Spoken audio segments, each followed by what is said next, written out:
Hi guys, Sam here, and I'm back with another video for lawnfawn. Today I'm going to work with Scent with Love add-on, Scent with Love, Purrfectly Wicked add-on, and Purrfectly Wicked, the Window Scene Winter, Window Frame Die Set, and I'm also going to use the plaid stencils and the brick stencil, but I don't show that because I didn't know now. I'll show it later. Show the stencils later though. I stamped all my images and now I am coloring them with my Zig Clean Color Real Brush markers.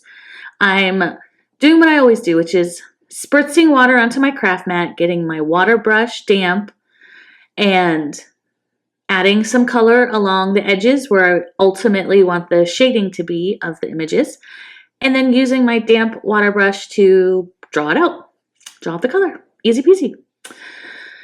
And in case you were wondering, this is real-time coloring for me. I'm just kidding. It's obviously not real-time coloring. You don't want real-time coloring because I made a special note to myself to check how long it took me to color these images, and it was about 40 minutes, which I looked back at these images and thought to myself, how did that take 40 minutes? But it's okay. I really do like how it turned out. As you can tell, I am making a Valentine's Day card, and I'm using Halloween stamps and Halloween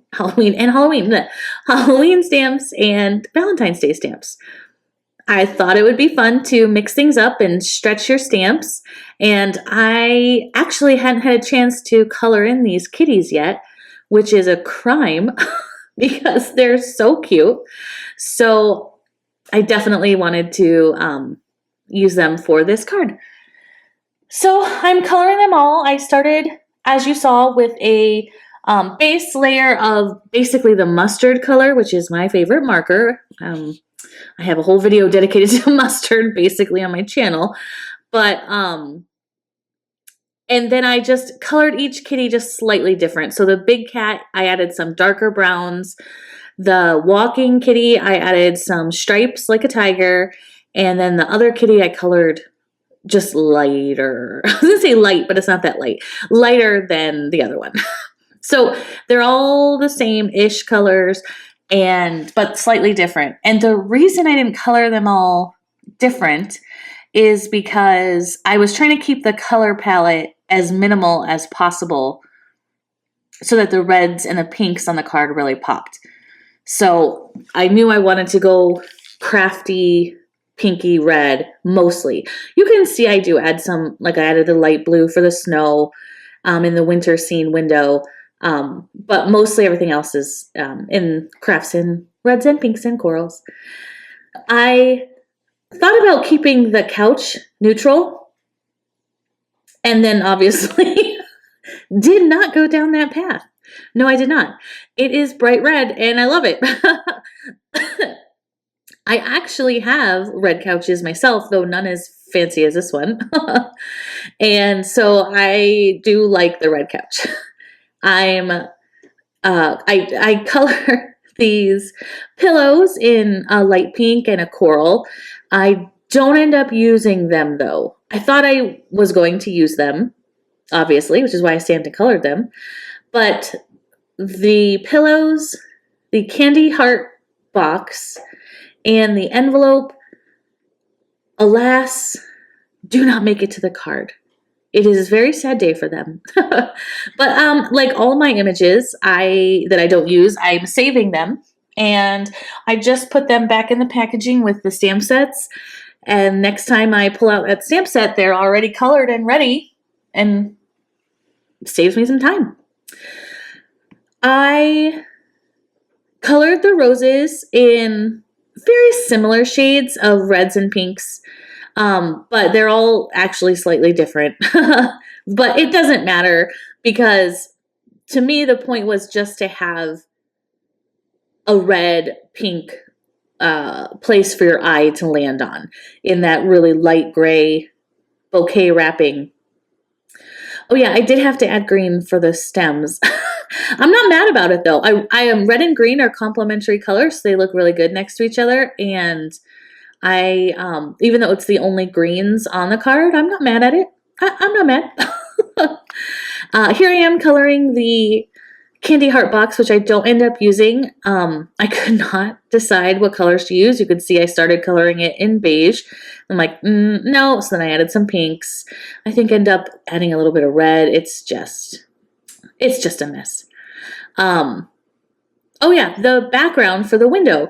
I knew I wanted to make it sunsetty, sunrisey, maybe sunrisey. Pinks and corals. I just had that, that when I saw this image, I knew, ooh, it was going to be a reddy pinky sky. So I just used a tiny, tiny bit of red at the bottom, little bit of pink and beige at the top, and then blended it all together. It's not as bright. When I first started coloring it, I thought, oh my gosh, am I coloring a blood red sky? But I did not. So there we go. Coloring is finished. I mean, what's better than a cotton candy sky, right? Especially for Valentine's Day. Now I'm going to work on the background of the card. As you can see, I'm super fancy and I have my limited edition, one of a kind, Disney Plains movie ruler from my children.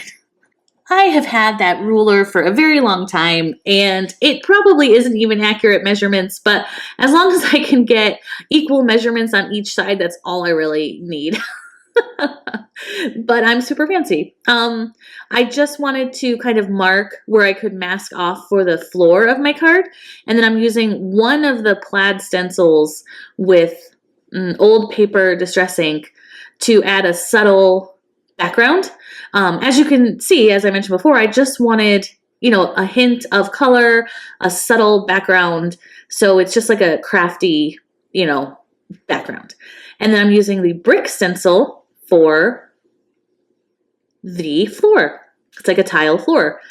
And I'm going to use iced spruce distress oxide ink and very lightly just go through it to add the floor. And if you look at it together, how vanilla is that?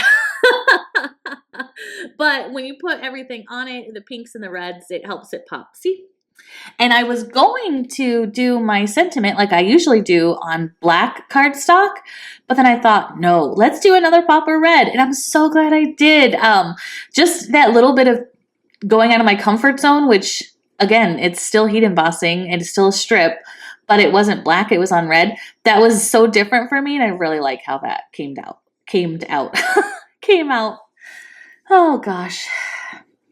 I forgot I cut and colored these bow ties out for the kitties. I love these little bow ties on these kitties, so I couldn't resist. And I'm just attaching everything to my card and then putting some acrylic blocks on top of my scene to hold it down, to hold the glue down while I was getting everything else ready. I am ready to start adding my images, and you can see me struggling with my foam tape squares because these foam tape squares, people, they are not my friend. I mean, you would think all you have to do is peel the backing off, but this backing, it fights. I mean, it is. Anyway, I won't go into the nemesis that is me and foam taping, but I did win the war, as you can see, and it all did finally come off. Oh, look at me. Come on, get off. Oh, gosh. And basically, that's the card. I set the acrylic blocks on them to dry. And look at this fun scene. The balloon lifting up the kitty with the bouquet. So cute. And the little kitties all have roses for each other because they're all perfect best friends. And I think this just came out so fun. I don't know. Thanks for joining me. Be sure to check out the card on the Lawnfawn blog. Bye!